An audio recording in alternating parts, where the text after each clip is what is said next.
So Merrillville has a new truancy court. Adults whose children miss more than 20 days of school will likely find themselves before town court judge Gina Jones. They'll have the option of either paying a fine or enrolling in a program run by Neal, who is director of services for Geminis. Both of them are here in the studio. Welcome to both of you. Thank you. Thank you. So, Judge, why did Merrillville decide to start running its own truancy court? Why become involved in truancy like this? You know, when I became judge in 2011, I wanted to do something with the schools. I have young children, and I initially wanted to do a teen court, but it didn't work out, and so we started to do truancy. That was the second tier of a problem that they had in the Merrillville schools. So I think I want to create that in between before they have to go to juvenile court or before it gets too serious. They could have that in between level where I could get some assistance. So give me a sense. What are you hearing now from parents? This is you just started this up, but what are the stories? Why are kids? This is kids who have missed 20 days of school or more. What are you hearing? You know, them? it's a little bit different. It's not just 20 days missing. It can also be excessive tardies, because once you get so many tardies, if 5 minutes late, 2 minutes late, 10 minutes late, it ends up adding up to a significant amount of school time that they're missing. So a couple different stories. We've had some parents that are absolutely apologetic. They understand. They now know that you cannot just make your kids late. And then just the other day, we had a parent who, well, I have too many kids, and they watch movies in the morning, and I just can't get them late. And if one's late, they're all late. So there it is. So they need parenting.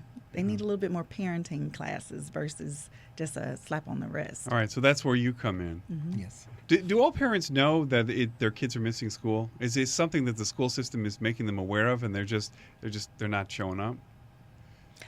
Well, for me, it's there's a process through the Merrillville schools.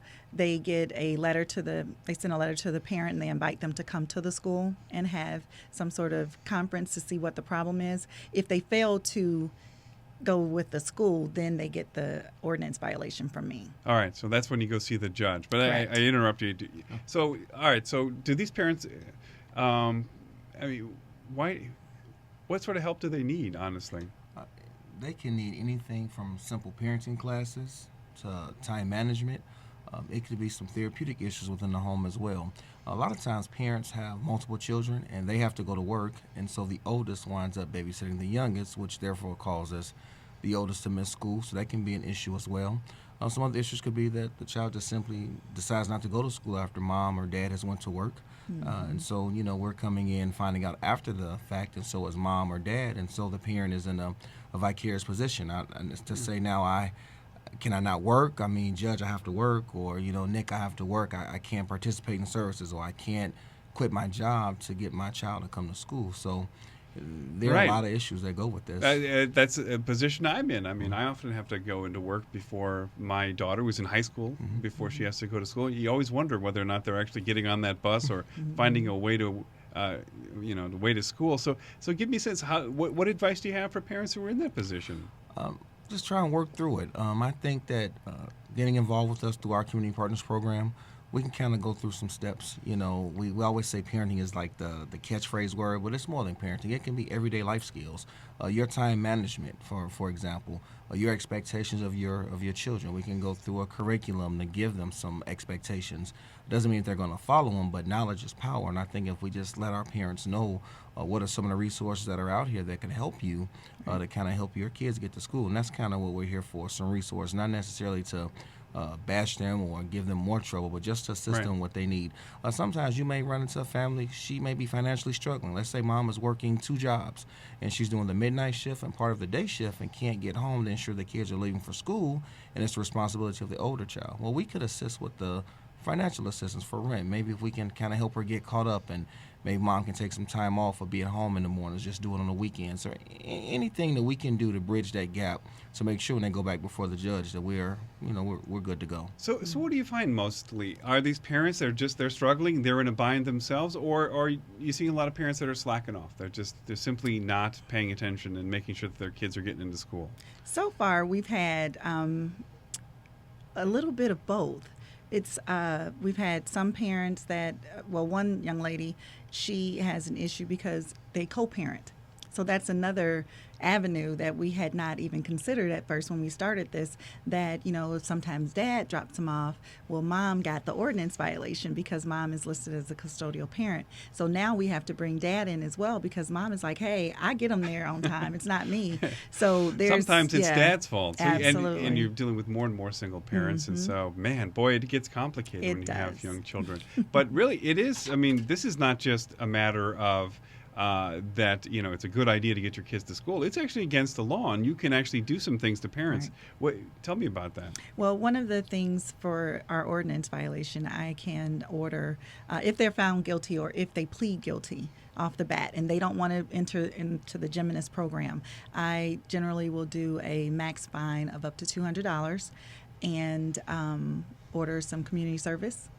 And that $200 includes court cost. So that is their issue at that time. But if the problem continues, when they come back to me, then they either I'll send it straight to juvenile court at that point, where they won't have that option any longer, or I will give them one more shot to take the CAPS program. So, and that's basically your choice. You can either pay like up to a $200 fine, or you can get into this program. Absolutely. Here. So you have some options at that point. A lot of repeat offenders, or a lot of folks you're just seeing that are just, this is one time only. You know, when you say repeat offenders, have they been through the program and Yeah. come back? We haven't been open You that haven't been long. around Yes, long not enough. enough. But I can gladly let you know later Yeah. on in the next month or so how it's going, All right. because I get daily updates on the children if they're continuing to be late. The law is really evolving on this. In fact, the law has changed, and now the Department of Education, State Department of Education, has to go through, and they have to start looking at these issues and start providing resources to schools Right. so they can better handle kids who are truant and they're missing school. What advice would you have for them so far? For the For the Department of Education, what sort of resources do you need out there to get these kids in school? You know, I think the bus scheduling is an issue for some parents. They need to know what their options are. And that's part of the role that I have and with Geminis partnering with me. You know, a lot of times parents would do better if they knew better. And so that's what we've been working on now. So I think my advice to the Department of Education would be to make sure that there's the education out there for the parents, that they know what their options are. Yeah, know what their options are. Boy, it's tough. I mean, you got to get on the bus. You missed that bus. What options can What you other give them in the options are morning? there? Yeah. Okay, number one, get your kids and yourself up earlier. Okay. Okay. Well, Start that's a good with one. basic things. Yeah. You know that if your child is always 2 minutes late, you need to leave home a couple minutes earlier. Try You know, leaving just, 4 minutes just early. Just a little small things. And the problem is for the younger kids, parents, what I find in their mindset, they're young. Missing a day isn't going to kill them. You know, they're an A student, so one day isn't going to, but it really does. If you think about what you're doing with your younger children, you are setting a precedent for them as they grow. So if you start bad, it's going to continue bad. Set those bad habits early, and then all of a sudden you're dealing with a high school kid who just doesn't want to Absolutely. go, and there's Yep. not too much you can do about it. Well, unfortunately, that's where we're going to have to leave it. This has been Merrillville Town Court Judge Gina Jones and also Nicholas Neal, who's the Director of Family Services at Geminis. Thanks to both of you for being on. Thank you. Thank you. Appreciate it.